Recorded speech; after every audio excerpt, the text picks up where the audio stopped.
As a maintenance worker, you have to be aware of your work environment because different areas of the mine have specific hazards that you might encounter.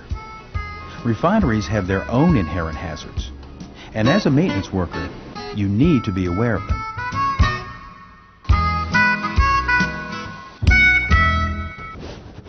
Jim, I just wanted to bring you up and give you an overview of the operation. Now, you're going to be working in the refinery. I know you've got previous mining experience and that you pay careful attention to safety and health procedures. Well, thanks, Sam. I appreciate the recommendation. I've been looking forward to this. The guys told me I was lucky to get this position. Well, lucky? I don't know about lucky. We'll see how you feel after we finish your training. Training? Sam, you know I've got over 25 years experience. Do you really think this training is necessary? Even with all your years of experience, Jim, there's still going to be some things you're going to learn in the refinery, I'm sure.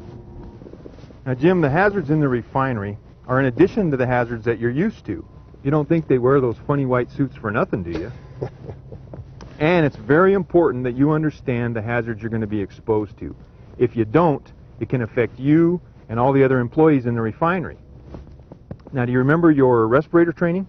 Yes, I was fit tested yesterday, and they told me that whenever I passed through the security area of the refinery, I should always wear my respirator whenever I was performing maintenance, due to the mercury and silver.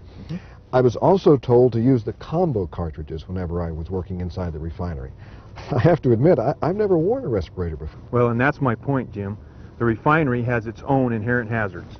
Now, Jim, some of the engineering controls that we have in place in the refinery include the ventilation system, of which the bag house is part of, mercury retort ovens, which remove the mercury from the material that we're handling, and the fact that the refinery is temperature controlled to minimize the mercury vapors.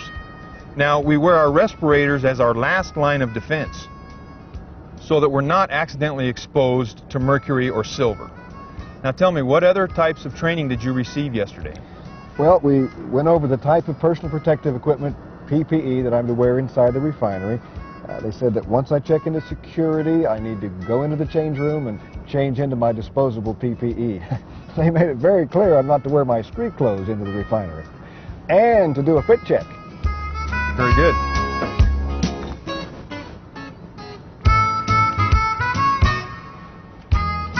Excellent. I see that your respirator training was a success. Now tell me, what other types of safety and health maintenance procedures would you normally use as a maintenance worker? Whenever I work on a piece of equipment, I need to tag it and lock it out and block all energy sources. Very good. I also have to allow the equipment time to cool off before I work on it. And I need to know what type of chemicals or contaminants might be involved. For example, if I had to cut and weld on a pipe that had cyanide solution in it, I need to make sure I'm protected against that hazard. When I'm working in elevated areas, I need to have safe access, tie off properly, and secure the area below me so people aren't hurt if I drop or kick something onto the area below. If I have to work inside the furnace, I should follow the confined space entry procedures. And I need to use the right tools for the job I'm doing. Hey, you're just frustrating yourself. Why don't we go ahead and use the right tool for the job? Oh, thanks.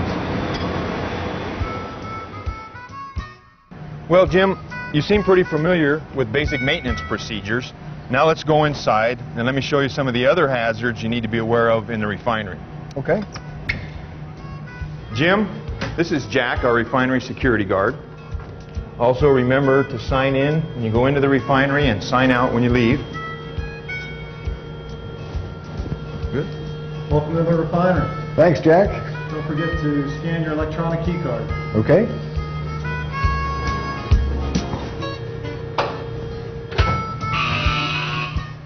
So Jim, are you familiar with the hazards we're going to encounter in the refinery and how to protect yourself?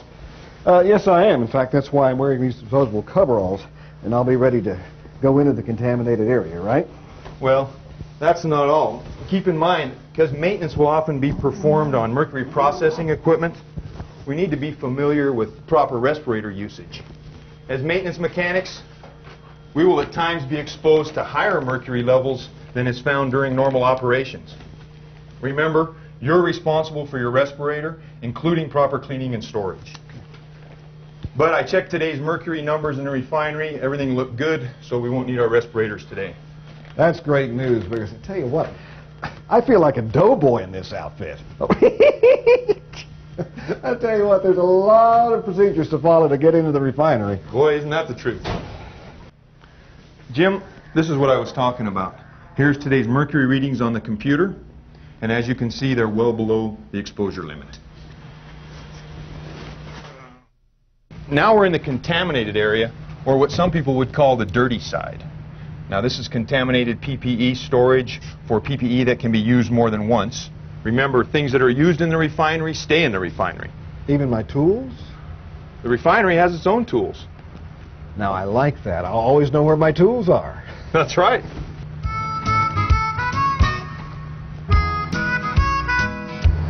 Now, Jim, you'll be responsible for all the maintenance in the refinery. So anytime you open up a retort, a condenser, or a scrubber, you're going to be exposed to mercury. That includes all the piping for this equipment. That's why it's crucial that you monitor for mercury. Like you were taught yesterday? Oh, yeah, the mercury vapor analyzer. They taught me how to sample for mercury. Good. Anytime you work on the equipment in this area, you need to consider it contaminated. Follow the proper PPE procedures to ensure that you are protected. Properly maintained and repaired equipment helps to control contamination. Well, what do I do if there's a spill? 3 things to remember. 1, wear your PPE. 2, monitor for mercury. 3, vacuum it up. That's why it's important that you're task trained on the proper procedures for using the mercury vacuum.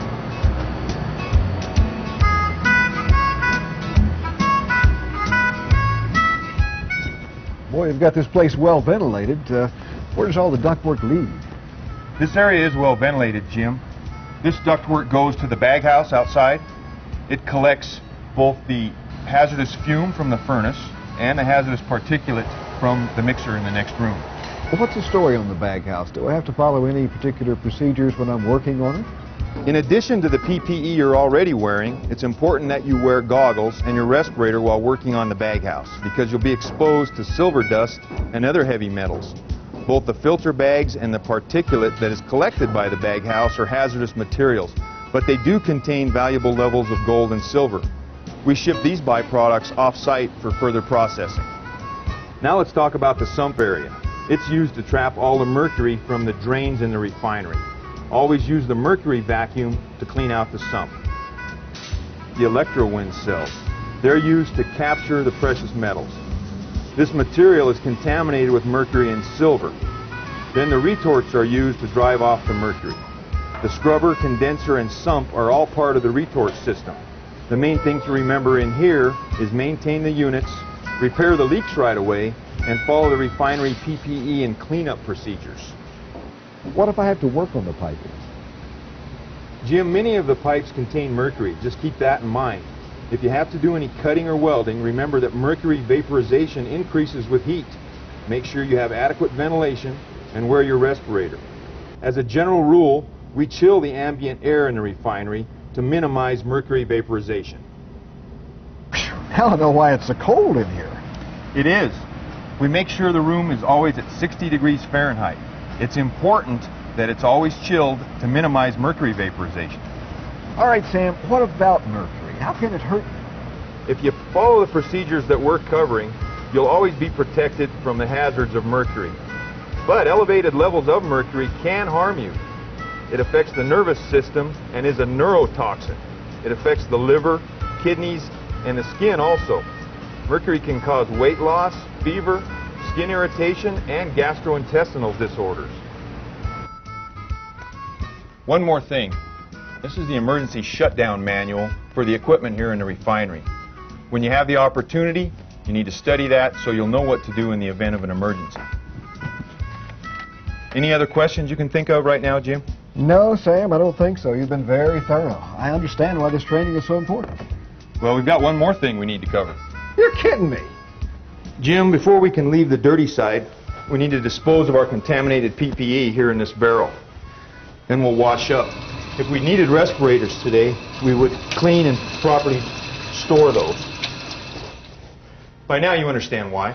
Yes, it's because of the hazards associated with mercury, silver, cyanide, and other contaminants. We want to make sure that nothing contaminated gets over to the clean side. Good, I see you understand. That's also why we incinerate any PPE that's disposed of in this barrel. Jim, I think you're going to do fine. Just remember the things that we've gone over today. Thanks, Sam. As a maintenance worker, you will be exposed to mercury, silver, and cyanide. So, always wear appropriate PPE to prevent exposure to yourself. Regularly monitor for mercury. Follow proper spill cleanup procedures. Properly maintain and repair all equipment. Dispose of contaminated PPE to prevent cross-contamination.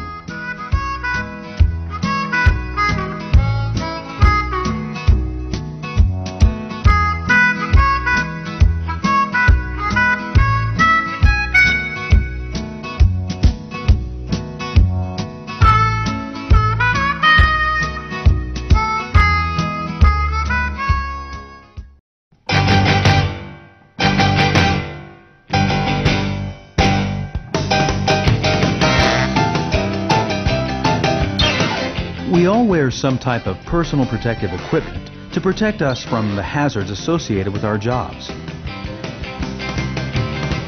A firefighter wouldn't go into a burning building without wearing his or her personal protective equipment. What type of injuries do you think a football player would suffer without his personal protective equipment? How about a surgeon? Would you want him or her to operate on you without personal protective equipment on?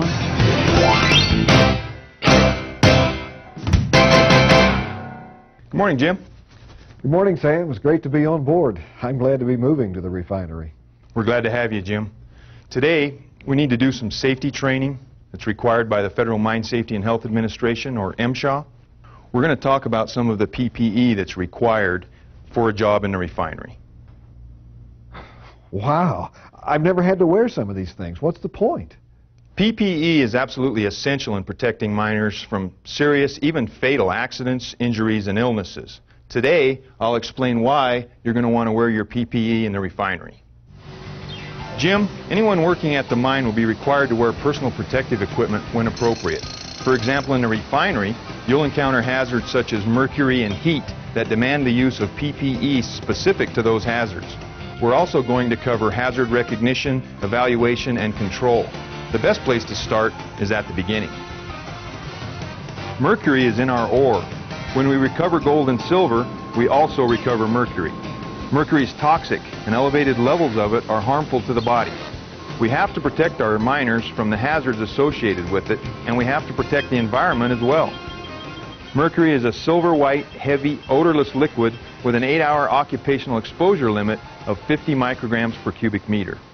Airborne levels of 150 micrograms per cubic meter should not be exceeded for more than 15 minutes.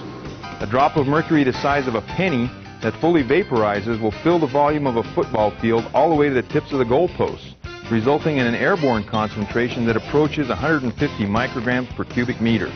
You see, it doesn't take much mercury to reach a hazardous level. I used to play with mercury when I was a kid. You know, roll it around in my hands. I never knew it was toxic. I think we've all done that, Jim. Now, these gloves will protect you from contact with mercury when you're handling materials in the refinery. On the other hand, leather gloves may be appropriate where the major concern is cuts or abrasions. But in the refinery, you don't want to use leather gloves because the leather absorbs mercury, and the mercury can come in contact with your skin. Now, these are disposable coveralls that you'll wear while you're working in the refinery. If you have to leave the refinery, take off your disposable coveralls so you don't contaminate the clean areas. Then put them in the contaminated PPE disposal barrel. Now, this is the respirator you selected yesterday for your fit test. It's approved by NIOSH, the National Institute of Occupational Safety and Health. Always look for the NIOSH label. And be sure to use the right type of cartridges. For example, this cartridge will protect you from mercury vapor and silver fume. If you have any questions about respirator use, be sure to ask the safety department. They coordinate our respiratory protection program. It's important that you keep it in this sealed bag when you're not using it. Also, always clean it after use, but before putting it back into the bag. Here are the boots you need to wear when you work in the refinery. As you can see, they're made of rubber, and they've got steel toes. Oh, wow, tough boots. They look like Terminator boots. The rubber is a physical barrier between your skin and the mercury, and the steel portion protects your toes from heavy items that may fall on them. Other types of footwear with metatarsal protection may be needed in parts of the mine where there is a risk of dropping heavy objects. Now, Jim, here's your hard hat. You can adjust it to fit properly. And here's your safety glasses. Except in the offices, a hard hat and safety glasses must be worn at all times. The hard hat will protect you from falling materials, and the safety glasses, of course, are meant to protect your eyes. Look at all this PPE. Will I have to wear all of it at the same time? You've got it, Jim. You've got to wear PPE at all times while you're in the refinery. Also, there'll be times when you'll have to wear a face shield or a pair of goggles. That'll be covered in your task training. The goggles protect your eyes from fine particles, and the face shield protects your face from splashing materials. Jim, this is heat-reflective PPE. When you work around the furnace, you always wear these items to protect yourself from the high levels of heat. Hey, check me out. I'm going to Mars. Well, Jim, that about covers it for the PPE. Can you think of any questions? Yeah, what about hearing protection? Oh, that's right. Thanks for reminding me. We do have a hearing conservation program here, and you have a choice of several different types of hearing protection. Areas that require hearing protection in the refinery are clearly posted. Do you have a bag for me to carry all this PPE? You won't need one, Jim. You've got a locker. Oh, great. Thanks. Any other questions? No, Sam, you've been very thorough. I appreciate it. Well, let's go to the refinery. All right. Hopefully, you have a clearer understanding of refinery hazards. The PPE program is in place to prevent injury to miners. It must be comprehensive enough to protect against all potential hazards. The PPE program involves wearing PPE as required, attending required training sessions, caring for, cleaning and maintaining equipment, and informing the supervisors of the need to repair or replace PPE. This PPE must meet NIOSH or ANSI standards. Remember, personal protective equipment is no substitute for good engineering, work practices, or administrative controls. It is used in conjunction with these. PPE worn in the refinery includes hard hats, safety eyewear, gloves, disposable coveralls, heat-reflective clothing, and rubber steel-toe safety shoes. Respirators and hearing protection are also types of PPE. MSHA has detailed requirements for programs which require these. Your daily commitment to following the safety program at your mine site, including the use of appropriate PPE, is crucial to maintaining a safe and healthy workforce and going home uninjured at the end of every shift.